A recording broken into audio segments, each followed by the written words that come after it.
Hi friends, எல்லாம் எப்படி இருக்கீங்க? நல்லா இருக்கீங்களா? இன்றைக்கி பாப்பா ஸ்கூலில் ஃபுட் ஃபெஸ்டிவல். அதனால் நோ பாயில் நோ ஆயில் அந்த மெத்தடில் ஃபுட் செஞ்சு தர சொல்லியிருந்தாங்க.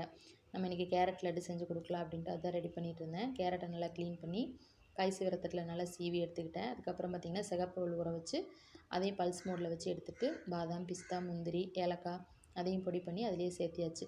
அப்புறம் பார்த்திங்கன்னா கொஞ்சமாக லைட்டாக தேங்காய் துருவல் சேர்த்து அதையும் நல்லா மிக்ஸ் பண்ணியாச்சு.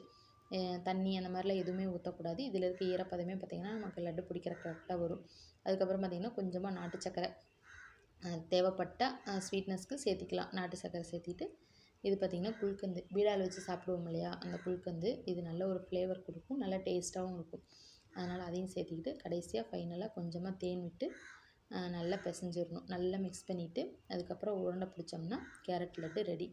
அப்புறம் இன்னொரு ரெசிபி பார்த்திங்கன்னா நிலக்கடலை உருண்டை செய்யலான்ட்டு நிலக்கடலை, அதுக்கப்புறம் ஏலக்காய், நாட்டு சர்க்கரை 3 மிக்சியில் போட்டு அரைச்சி அதையும் உருண்டை பிடிச்சி கொடுத்தாச்சு. ஓகே ஃப்ரெண்ட்ஸ், பிடிச்சிருந்தால் லைக் அண்ட் சப்ஸ்கிரைப் பண்ணிக்கோங்க.